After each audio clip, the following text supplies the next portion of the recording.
Order! Order! You are an incorrigible delinquent at times. Behave yourself, man! 3 years after Britain voted to leave the EU, the government has confirmed that European elections will now have to go ahead in 2 weeks' time. Ministers had hoped that a compromise Brexit deal would have been reached in talks with Labour by now. That would have allowed the elections to be called off.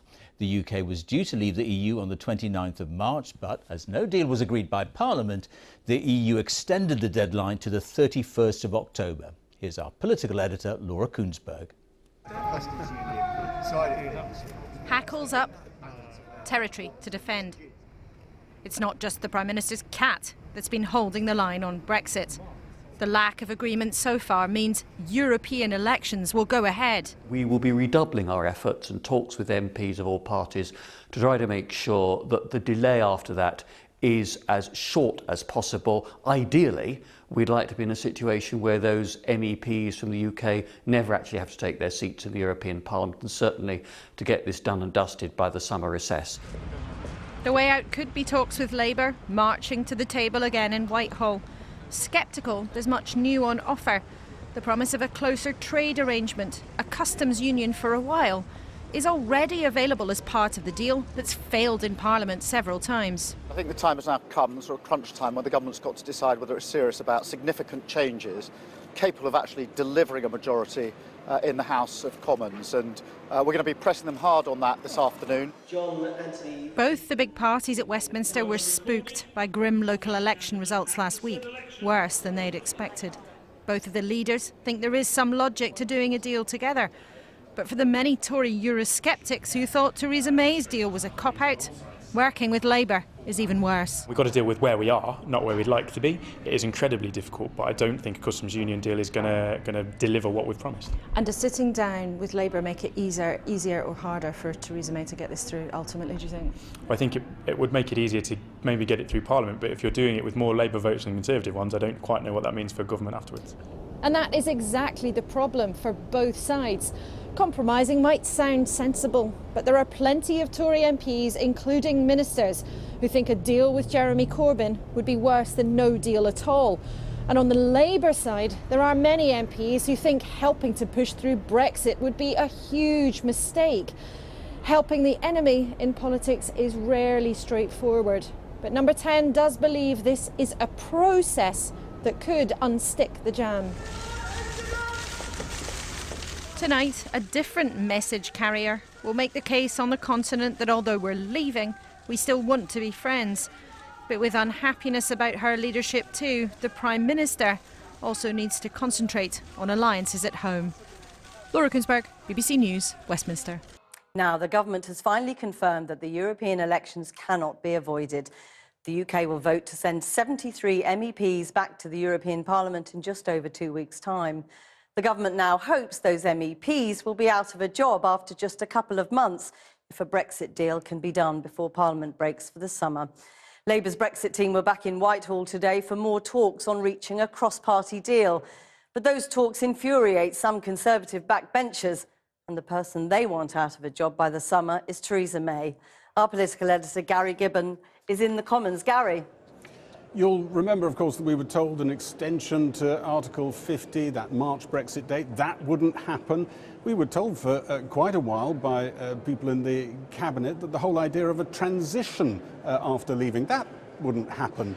And now another of those cards has fallen. We were told that the European elections to the European Parliament would not happen, and the government has had to concede they are going to go ahead.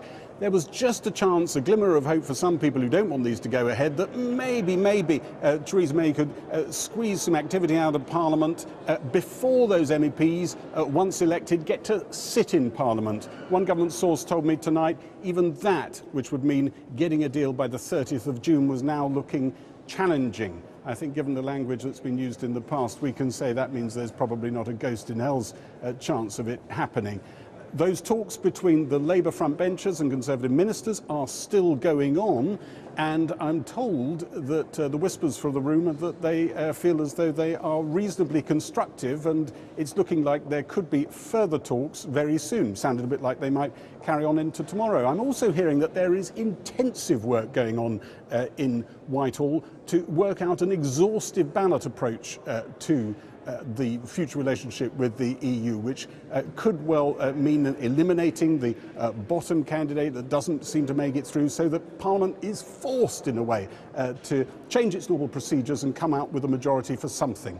One other thing that's going on tonight, maybe even right now, we're not 100% sure, it could be in a room around Parliament, is Graham Brady, the head of the 1922, the Tory backbench committee, speaking to Theresa May and conveying to her that if she doesn't set an early date, earlier than she plans, for her departure, then his committee, which is the executive of the 1922 committee, may well effectively set that for her and change the rules of the Conservative Party, as it were, mid-term. When she thought she had till the end of the year, she might have a lot less time. So, to borrow that euphemism from the government source, another challenging day for the Prime Minister.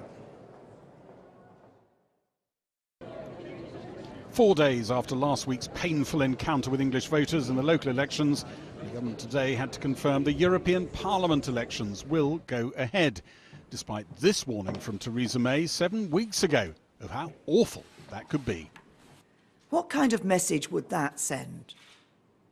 And just how bitter and divisive would that election campaign be? Well, we're about to find out. We very much hoped that we'd be able to get our exit sorted, have the treaty withdrawal concluded, so that those elections did not have to take place. But legally, they do have to take place. Tory election leaflets have already been distributed around the country explaining how can these elections be stopped. But the real embarrassment could be watching Tories in their droves vote for a party that's only 4 weeks old, but whose leader is already assuming he will top the poll. And I've come to the view that actually just winning these European elections, well, that'll be great, but it won't be enough. We are, as of today, recruiting candidates to fight the next general election. We want 650 men and women. While Nigel Farage posed for photos, number 10 was suggesting the earliest Brexit might now happen could be mid-July, suggesting Theresa May intends to stay in number 10 until the autumn. Today, the chairman of the Tory backbenchers committee demanded a clearer, shorter timetable for leaving number 10. Other visitors to Whitehall today, Labour's Brexit negotiating team. Talks have been going on for some time, as you know, but I think the time has now come, sort of crunch time, when the government's got to decide whether it's serious about significant changes capable of actually delivering a majority in the House of Commons, and we're going to be pressing them hard on that this afternoon. Talk of Labour trying to dilute Theresa May's Brexit deal is firing up some Tory Brexiteers to new levels of anger and impatience. I don't know why we're messing around with the Labour Party. I mean, I'm not opposed to cross-party working in principle. You know, I support it. I do quite a lot of it on select committees. But working with Jeremy Corbyn in this regard to, counter our manifesto is just something which I don't understand, and it should be stopped. And you suspect an awful lot of Tory MPs, a critical mass, agree with you? I think there's an incredible amount of unhappiness here. I think we're going around in circles. We're going around in ever-decreasing circles, and we've got to stop it. As those cross-party talks continued, in Brussels, some raised the spectre of Britain never leaving the EU at all. Now we start fearing that there will be no Brexit, that they will stay in the end. That will be a very difficult member for the European Union. By comparison to Egyptian Sphinx, the British Parliament, by comparison to the British Parliament, the Egyptian Sphinx are open books. Either they stay or they will leave. If they stay, they stay. Okay. If they leave, they leave. Okay. Prince Charles has arrived in Berlin to give a speech expressing his hope that strong ties between Britain and Germany continue, whatever the future brings. The outline shape of the future relationship with the EU still anything but clear. Gary Gibbon reporting there. Well, Conservative MP Charles Walker is the vice chairman of the party's 1922 committee and joins us from Westminster. Charles Walker, the PM and cabinet ministers repeatedly said it would be utterly absurd for us to take part in European elections. We're in that absurd world now, aren't we? Yes, of course we're in that absurd world, because on the 29th of March, we didn't pass the bill that would have allowed us to leave the EU sometime in mid-April. 34 of my colleagues voted against that agreement, and we are where we are. It's really disappointing, because I've been consistently voting for Brexit. I had hoped we would have left by the 29th of March, but a number of my colleagues decided they were happier for some reason with us staying and prolonging this agony. So clearly, in your view, the blame lies with those 34 colleagues. No, I think the Prime Minister is right to take her share of the blame, because that's the type of woman that she is. She's an honourable and decent woman, but I do think the 34 of our colleagues that ensured that vote was lost do need to ask themselves some searching questions about their conduct on that evening and where it led us to on Thursday last week into Friday morning, as we lost 1,350 Conservative colleagues. That would have been an entirely different local election campaign if we had left the EU. I mean, you talk about Theresa May taking her fair share of the blame. There is growing clamour for her to detail when she will stand down. Is the message from backbenchers, do you think, that if she doesn't set a date soon for her departure, they'll take the matter on themselves? Well, look, there's lots of conversations going on, but what I'm concerned about is the Prime Minister stands down without delivering Brexit.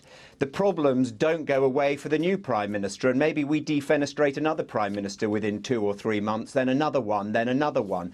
The fact of the matter is we haven't left the EU, and I'm interested in leaving the EU, legally leaving the EU. Of course, the deal's important, but the most important thing is getting legally out of the European Union. But how does Theresa May even campaign in these European elections? What role can she take when her own party are clamouring for her to stand down? Well, it would be extremely difficult for the Conservative Party, all of us, to campaign in these EU elections. All of us have to campaign. The fact of the matter is we should have left on the 29th of March, or voted to leave on the 29th of March, and for some reason 34 of our colleagues decided to vote with the Labour Party and ensure that didn't happen.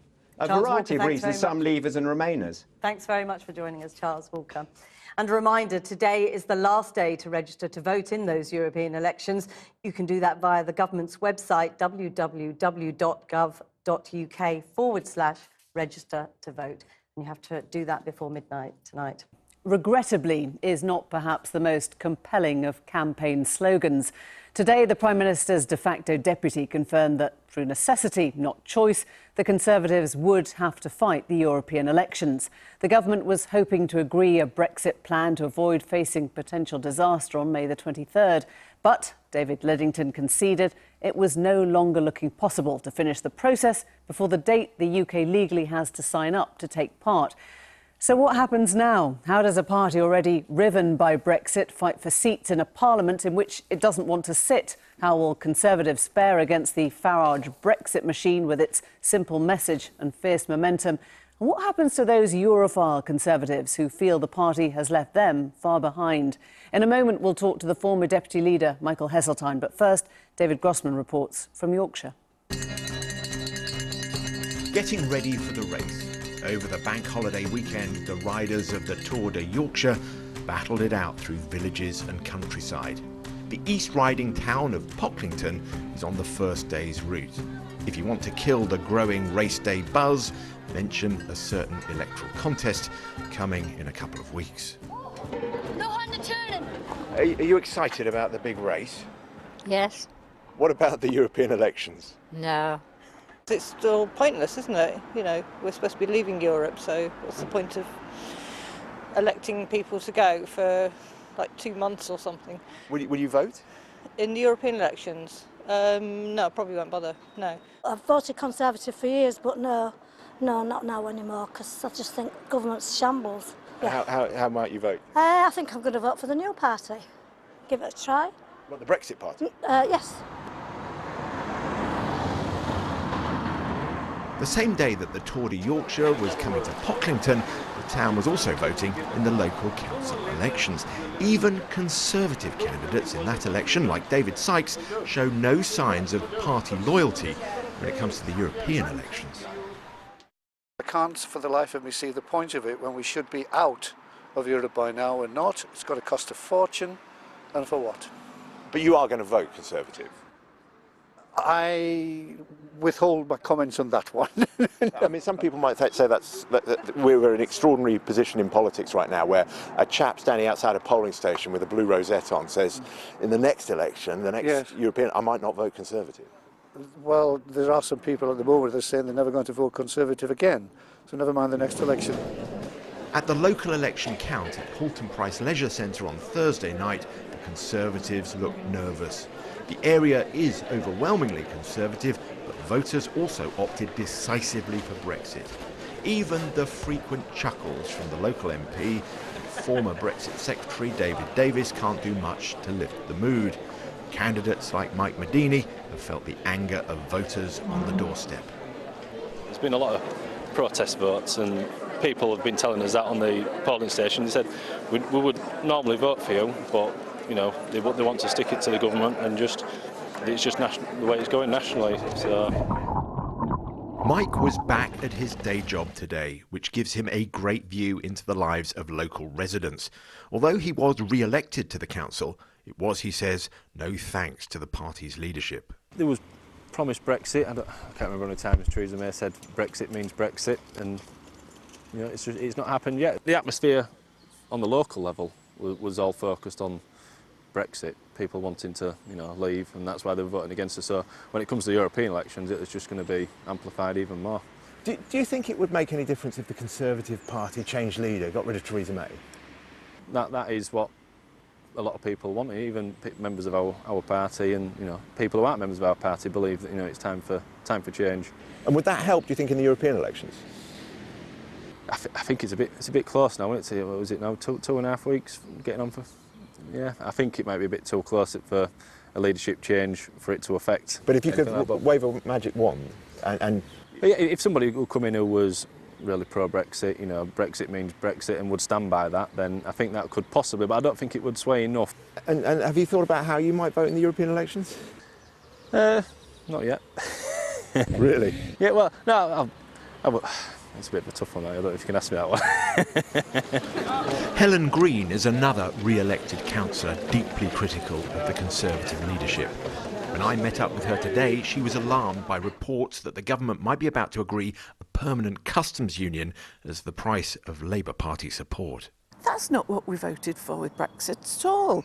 We don't want to be in a customs union. It'd be even worse, I think, to be still tied into the EU but not having a say. And you think that's going to happen simply to avoid the European elections? I would like to think not, but I could see that could be a possibility, yes. Has the relationship between the leadership and the grassroots, do you think, broken down completely in the Conservative Party? I think so. I think so. Have you thought how you would vote if the European elections do happen?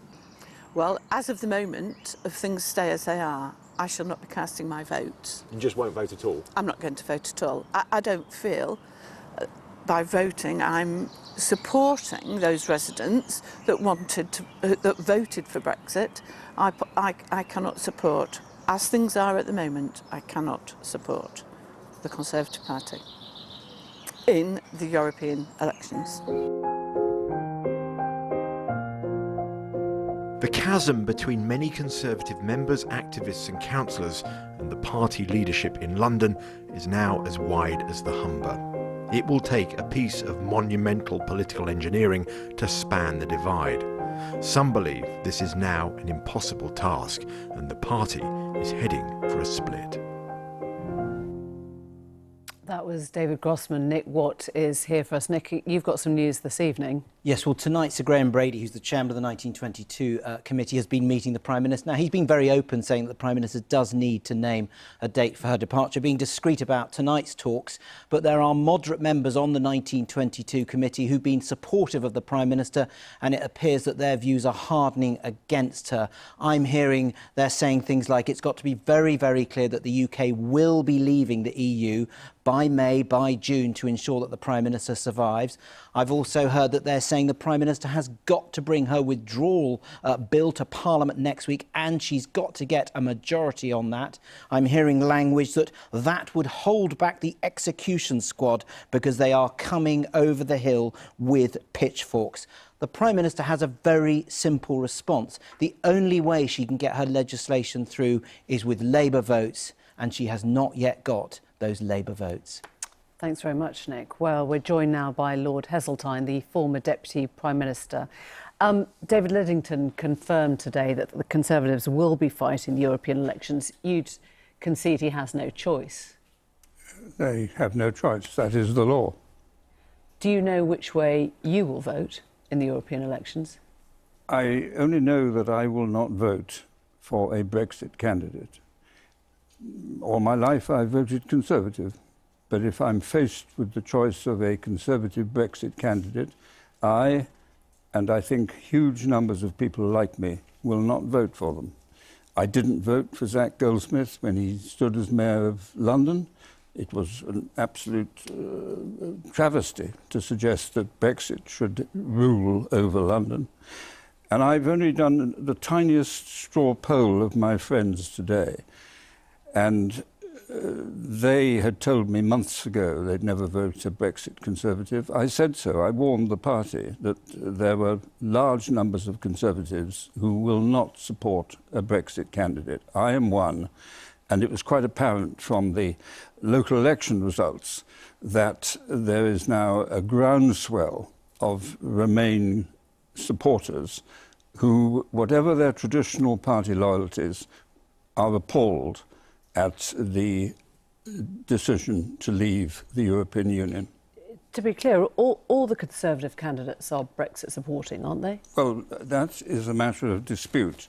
There are some MEP people on the list who could be argued to be Remainers.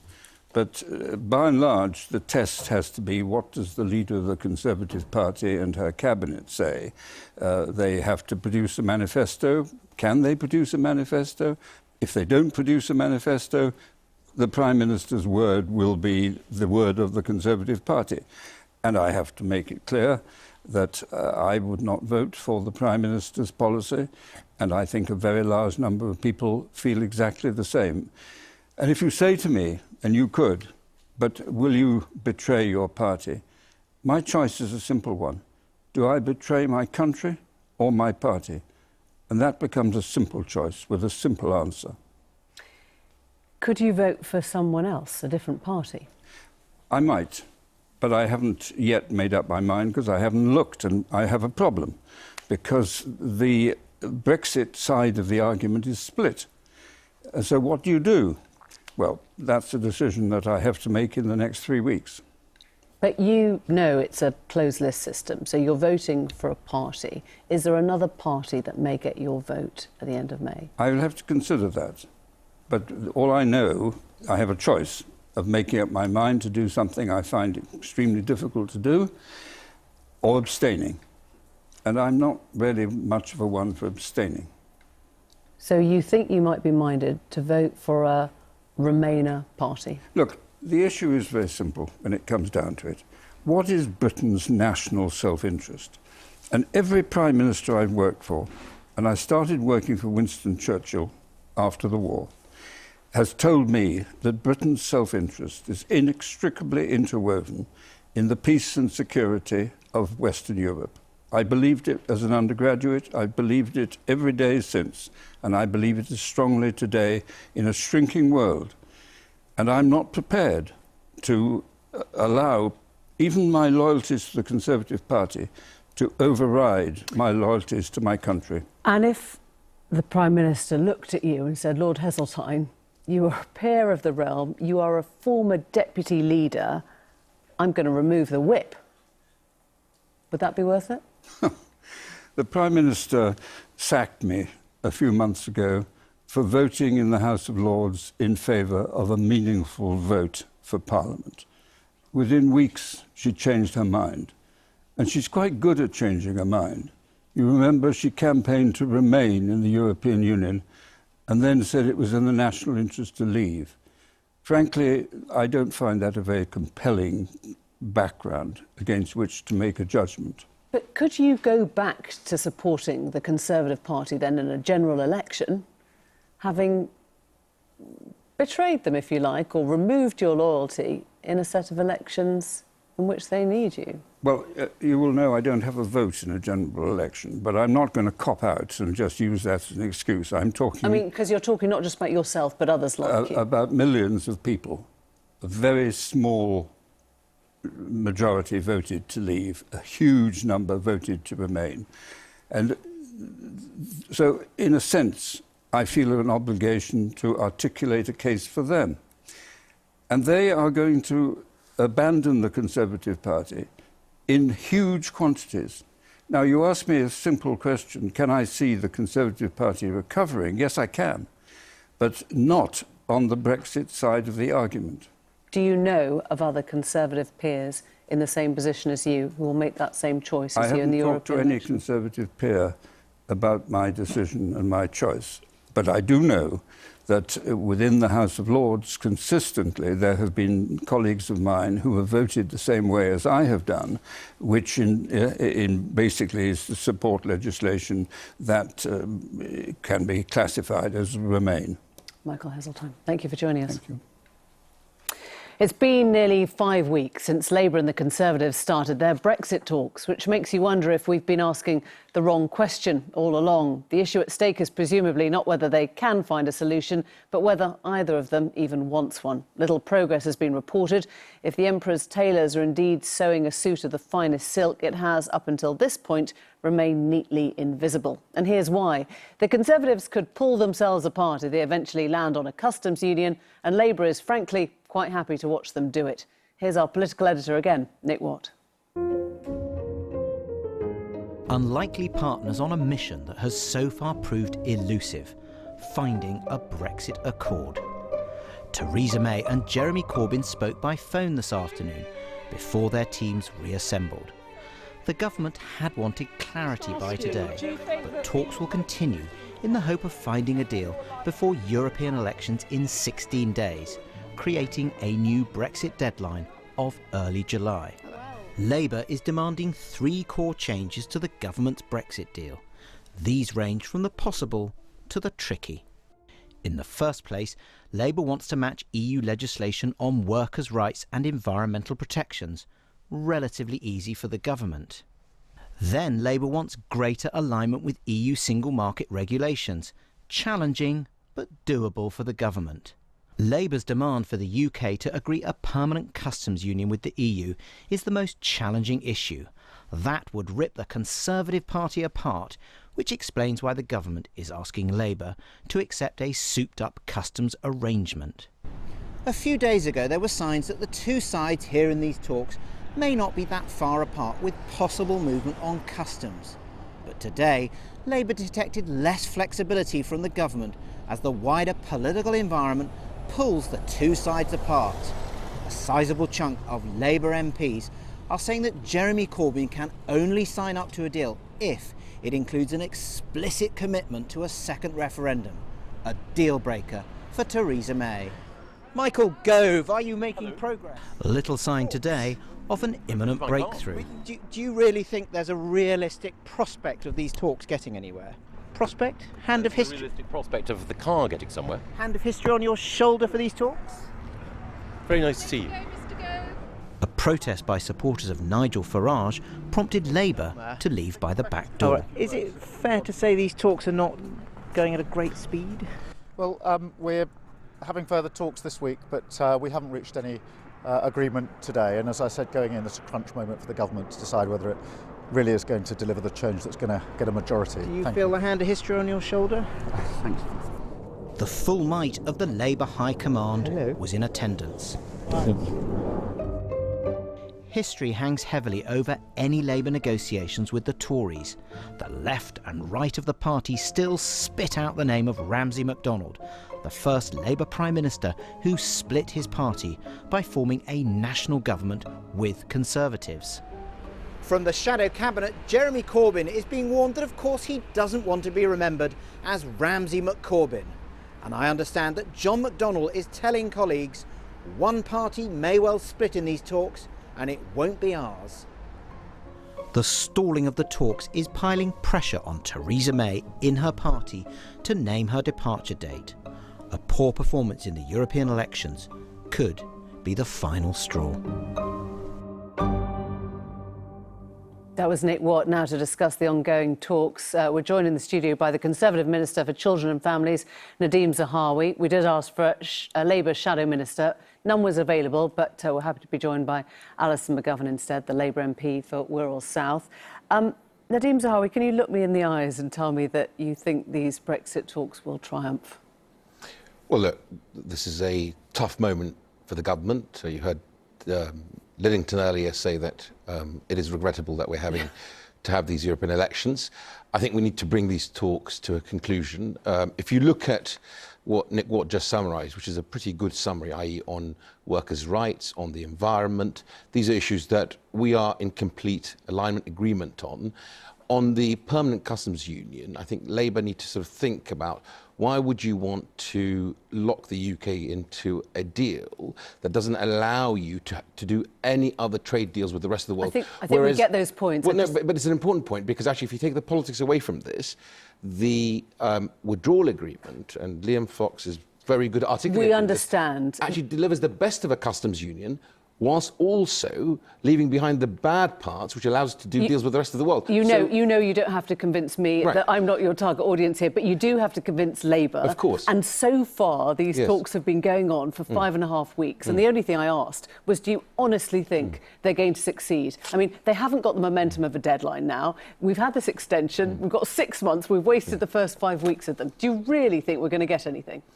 Well, we have to bring them to a conclusion, I think, as soon as possible, because we need to bring a withdrawal agreement bill as soon as possible to Parliament if we have any hope of delivering. Do you think she's going to deliver Brexit that by next week? Before that July, was what the 1922 committee members were saying, wasn't it? Well, we have to, I think, deliver this in the national interest before the beginning of July, when MEPs take their seats, because I would not want to be sending any MEPs to the EU, because I think that would really be a bad place for us to arrive at, for both political parties. If you look at the message from the local elections, it was loud and clear to the mainstream parties. You've got to come together. But you're doing it. I mean, we heard Liddington, and we've heard him say it was regrettable, and we've heard, you know, yet another red line being broken because it's going to happen. Let me turn to you, Alison McGovern. Do you think Labour is really ever going to help the government get something like this through? Well, we always had to engage in the cross-party talks with seriousness. You know, those of us on the backbenches have been talking across the House of Commons for some time, because in a hung parliament, that's the duty on all of us to try and find a way through. The problem is that when you engage in those discussions, you realise that the government don't really want to change their position at all. And not only that, but the political declaration about the future of our relationship with Europe will be dependent on whoever the Tory party chooses as our next Prime Minister. So it really offers very little guarantee for those of us who, you know, have been articulating our concerns about Brexit for some time. Would it be more honest to tell the public, quite frankly, that neither side is going to reach that compromise, abandon the talks and go to whatever the next step is? Well, I've always made clear, and we've had the indicative votes process that made clear where MPs who are not part of the government are, what their views are on different issues. Is now for the government to step forward and take one of these options. And until they do that, this process really won't be a success. Well, hang on a second, because at one point you would have been, as you've said, quite happy with the customs union. What happened to that level of compromise? Actually, I've always said that customs union, single market membership is a kind of tolerable form of Brexit that could have been a compromise. Right. That was some time ago. The problem we have now is that the members of the public are completely confused about what Brexit means, I think. And as Labour Party policy is, anybody who's got a deal, any government with a deal that's confident that it will be good for our country should have the confidence to put that to the public. Hang on a sec. The public's confused because Labour has done everything in its power to make sure the public is pretty confused with what that position is. So, you know, admit. I really don't think that's the case. Last September, we set out the test by which we would judge the Brexit deal, which we did do, and then what we would call for if we didn't think that deal was good enough. Look, stepping back, we've had a public vote. We've had a set of elections, the local elections, which for both your parties have been abysmal and have rather proved that whatever message you were trying to send out of hope and change and all the rest of it hasn't worked with the public. Well, I think it's possible that the local elections were about local issues. In Birkenhead, near to me, we lost a seat to the Greens. You know, I don't really think that was about Brexit at all. But the fact is, we know the public are really dissatisfied with Brexit. Will you be honest, however they voted in 2016. Will you be honest and say, you know, if you keep your head in the sand and keep saying, well, actually, it wasn't anything to do with Brexit, you're going to carry on getting punished? Absolutely right. I think if both the major parties continue to deny the referendum result of 2016 and not deliver Brexit, we will be punished, because actually the public are not so confused, and it was a very clear message to both parties that we are unhappy with you. And of course the smaller parties tend to benefit from a protest vote, which is why I wouldn't deny... You call it a protest vote, they would call it a Remain vote. It's a stretch to say that the local election results gave a clear verdict on what's going on in within the Brexit talks. That's a real Alison, stretch. If you take, not my view, people are you don't have to listen to me, you listen to the polling guru, John Curtis, who said actually the message from the local elections is a plague on both your houses, which is speaking to your party and my party. Okay. All I'm trying to say is we need to be honest about this, because without that, we'll get nowhere. You look at what's happened in places like Stoke and in Walsall, your party's in danger of really losing its vote if you don't compromise on this. We've run out of time, and we are running out of time. I think we're, 4.5 months till the next deadline. Thank you both very much indeed.